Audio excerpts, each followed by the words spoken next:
Bonjour, dans cette capsule vidéo, nous verrons comment représenter l'ensemble solution d'une inéquation.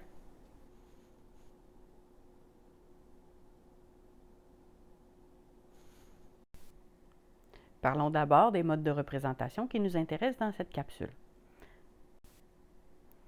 L'ensemble solution d'une inéquation peut être représenté, entre autres, sur la droite numérique. Il peut aussi être représenté en extension. Il peut être représenté sous forme d'intervalle et il peut être représenté en compréhension. Certains modes de représentation peuvent être utilisés pour tous les ensembles de nombres, alors que d'autres, non. Dans les différents modes de représentation vus précédemment, l'écriture en extension ne peut être utilisée que pour des naturels et des entiers. L'écriture sous forme d'intervalle, elle, ne peut être utilisée que pour les réels. Et les deux autres, la droite numérique et l'écriture en compréhension, peuvent être utilisées autant pour les naturels et les entiers que les réels.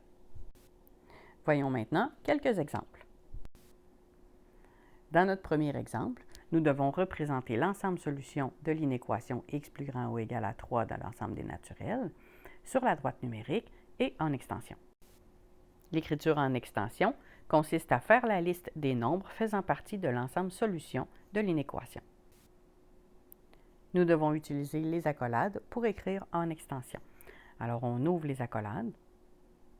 Faites attention, ce ne sont pas des parenthèses ou autre chose, ce sont vraiment des accolades. Et on doit se demander maintenant quels sont les nombres qui font partie de l'ensemble solution. X plus grand ou égal à 3 implique 3 fait partie de l'ensemble solution et tous les nombres plus grands que 3, 4, 5, 6, etc. J'inscris les 3 points de suspension à la fin avant de fermer l'accolade pour indiquer que dans l'ensemble solution, tous les nombres entiers suivant cette liste font partie aussi de l'ensemble solution. Sur la droite numérique, je dois identifier les nombres faisant partie de l'ensemble solution par des points pleins. Alors, j'identifie le 3 comme faisant partie de l'ensemble solution par un point plein, le 4 qui fait partie de l'ensemble solution par un point plein, le 5 par un point plein, et si ma droite numérique continuait, je continuerais à identifier des points pleins. Les points pleins indiquent que les nombres identifiés par ces points font partie de l'ensemble solution de l'inéquation x plus grand ou égal à 3.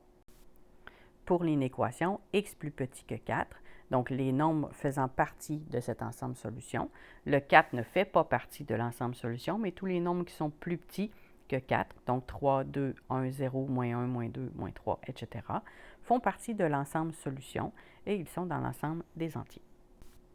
En extension, l'ensemble solution de cette inéquation s'écrirait de cette façon. Remarquez que nous avons 3 points de suspension au début parce que le etc. s'en va vers le négatif. Donc, l'ensemble solution du x plus petit que 4 implique 3, 2, 1, 0, moins 1, moins 2, etc. Sur la droite numérique, les points pleins seront les points qui font partie de l'ensemble solution. Il est important de mettre des points pleins vis-à-vis tous les points de l'ensemble solution qui sont sur la droite numérique. Alors ici, de 3 jusqu'à moins 5, et si la droite numérique continuait, je devrais tous les mettre. Voici des exemples qui présentent quelques particularités, notamment sur les ensembles de nombres. Le premier exemple demande à ce qu'on représente l'ensemble solution de l'inéquation x plus grand que moins 3, mais pour l'ensemble des naturels. Rappelons que l'ensemble des naturels sont les entiers positifs. Si nous étions dans l'ensemble des entiers, l'ensemble solution x plus grand que moins 3 comprendrait moins 2, moins 1, 0, 1, 2, etc. Ici, comme nous sommes dans l'ensemble des naturels, donc des entiers positifs, les nombres moins 2, moins 1 ne peuvent pas faire partie de l'ensemble solution parce que ce ne sont pas des naturels. L'ensemble solution est donc composé de 0, 1, 2, 3, 4, etc. Et il s'écrirait en extension de cette façon. Sur la droite numérique, l'ensemble solution serait représenté comme ceci. Pour l'exemple suivant, nous avons l'inéquation x plus petit ou égal à 9 quarts dans l'ensemble des entiers. Étant donné que nous sommes dans l'ensemble des entiers et que 9 quarts est un rationnel, il peut être pertinent de transformer le 9 quarts en nombre décimal afin que ce soit plus facile à représenter. Pour ce faire, je peux faire 9 divisé par 4 et j'obtiens 2,25. 2,25 n'étant pas un nombre entier, il ne peut pas faire partie de l'ensemble solution, même s'il y a un égal sous le symbole. Donc, le 2,25 ne fait pas partie de l'ensemble solution. Tous les nombres entiers inférieurs à 2,25, plus petits que 2,25, feront partie de l'ensemble solution, donc le 2, le 1, le 0, le moins 1, le moins 2, etc. La représentation en extension s'écrira et la représentation sur la droite numérique sera comme ceci.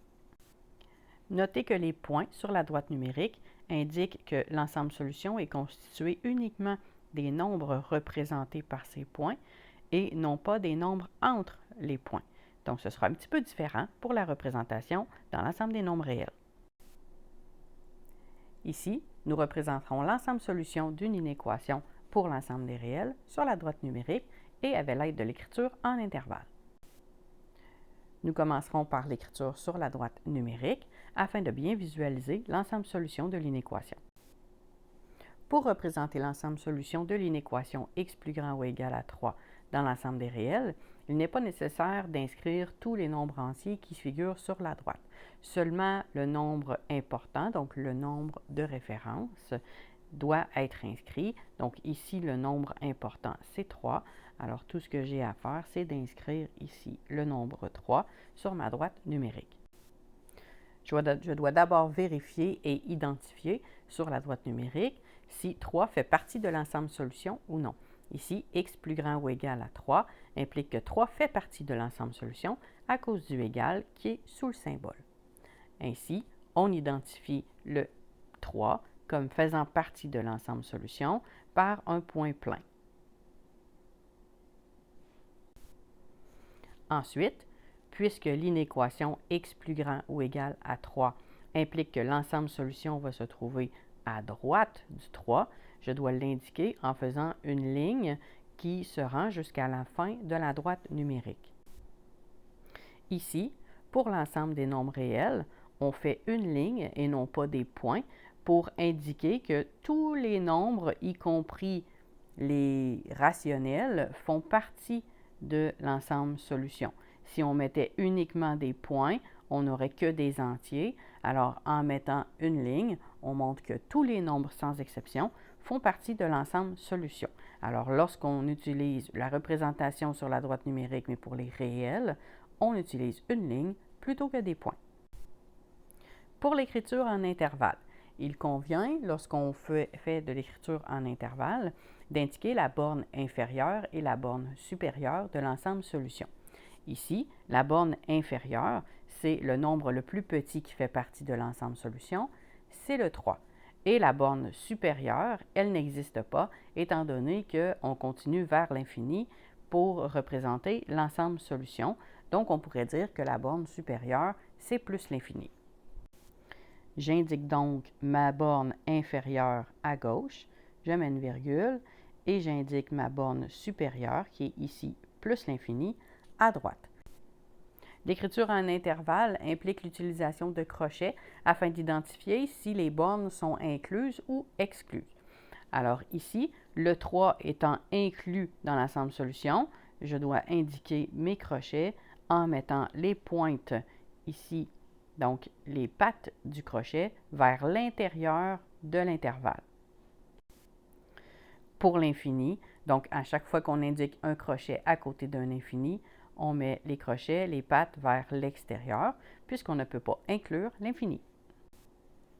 Pour l'inéquation x plus petit que 4 dans l'ensemble des réels, donc x plus petit que 4 implique que 4 n'est pas inclus dans l'ensemble solution parce qu'il n'y a pas de égal sous le symbole, et que l'ensemble solution comprend les nombres qui sont plus petits que 4, donc vers la gauche. La droite numérique ressemblera donc à ceci. Remarquez que ici, vis-à-vis le 4, mon rond est vide. Et la raison pour laquelle il est vide, c'est parce qu'il n'est pas inclus dans l'ensemble solution. Et ma ligne et à gauche pour indiquer que ce sont les nombres qui sont plus petits que 4 qui font partie de l'ensemble solution. Pour l'écriture en intervalle, j'inscris ma borne inférieure, donc la borne inférieure étant toujours le plus petit nombre. Ici, il n'y a pas de plus petit nombre parce qu'on utilise moins l'infini. Alors, ma borne inférieure sera moins l'infini. J'installe mon virgule et ma borne supérieure, ici, sera le nombre le plus grand, 4, même s'il n'est non inclus. Ce sont les crochets qui vont me permettre d'identifier qu'il est non inclus. Pour les crochets, alors comme je ne peux pas inclure l'infini, mes crochets auront des pattes vers l'extérieur. Et comme le 4 n'est pas inclus dans l'ensemble solution, le 4 aura aussi des pattes tournées vers l'extérieur. Passons maintenant aux exemples un petit peu plus particuliers. Ici, la première inéquation contient deux nombres significatifs, le moins 5 et le 3. Alors, nous avons x qui est entre moins 5 et 3. Donc, on peut le lire de cette façon. Alors, x va être entre moins 5 et 3. L'ensemble solution sera entre moins 5 et 3. Le moins 5 étant inclus à cause du égal et le 3 étant exclu à cause du 3. Alors, sur la droite numérique, nous allons identifier les deux nombres significatifs, le moins 5 et le 3. Il est bien important de mettre le plus petit nombre à gauche et le plus grand à droite. Identifions maintenant si les nombres sont inclus ou exclus à l'aide de points pleins ou vides. Alors, le moins 5 est inclus, alors il sera représenté par un point plein, et le 3 est exclu, il sera représenté par un point vide. Comme l'inéquation indique que le x est entre le moins 5 et 3, l'ensemble solution sera entre moins 5 et 3 et se représenter par une ligne. Pour l'écriture en intervalle, j'indique d'abord ma borne inférieure moins 5 et ma borne supérieure 3. Et je mets mes crochets, le 5 avec les pattes vers l'intérieur pour démontrer que le moins 5 est inclus et le 3 avec les pattes vers l'extérieur pour montrer que le 3 est exclu de l'ensemble solution. Pour l'exemple suivant, étant donné que 9 quarts fait partie des nombres réels, il est inutile de le transformer en nombre décimal. Sur la droite numérique, sa représentation sera ici, le 9 quarts aura un point plein, étant donné qu'il est inclus dans l'ensemble solution à cause du égal sous le symbole, et l'ensemble solution sera représenté par une ligne à gauche du 9 quarts, puisqu'on a un nombre inférieur ou égal à 9 quarts. En intervalle, l'ensemble solution de cette inéquation sera représenté comme ceci. La borne inférieure est moins l'infini, la borne supérieure 9 quarts, et les crochets tournés vers l'extérieur pour l'infini et tournés vers l'intérieur pour le 9 quarts qui est inclus dans l'ensemble solution. Voyons maintenant l'écriture en compréhension. L'écriture en compréhension peut être utilisée autant pour les réels, les entiers ou les autres ensembles de nombres. Pour le premier exemple, x plus grand ou égal à 3 dans l'ensemble des réels, l'ensemble solution écrit en compréhension sera fait comme ceci. Nous devons d'abord utiliser des accolades comme pour l'écriture en extension. Alors, on ouvre les accolades. La première chose à inscrire dans l'accolade, c'est la variable utilisée. Donc ici, la lettre qui est utilisée dans l'inéquation, c'est x. Alors, j'indique la lettre EX. Ensuite, j'indique le symbole appartient à. Donc, c'est un E arrondi ou un C avec une barre horizontale à l'intérieur. Ça veut dire appartient à.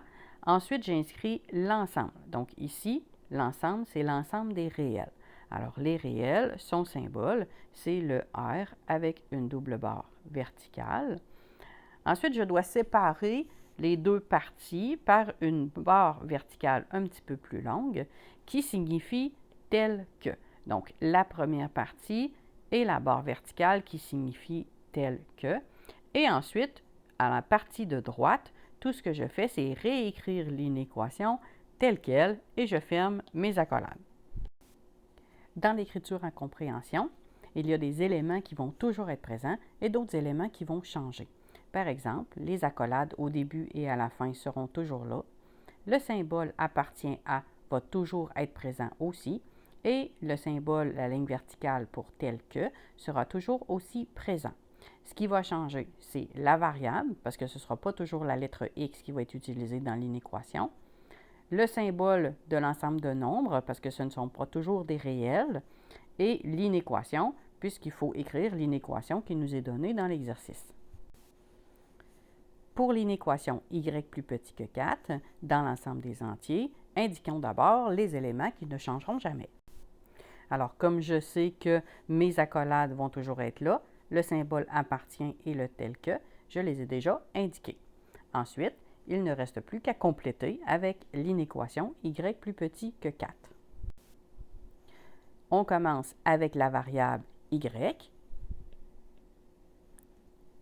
appartient à l'ensemble des entiers, donc les entiers étant un z avec une barre oblique, tel que y est plus petit que 4, alors j'écris l'inéquation y est plus petit que 4 dans la deuxième partie de l'écriture en compréhension. Bon travail!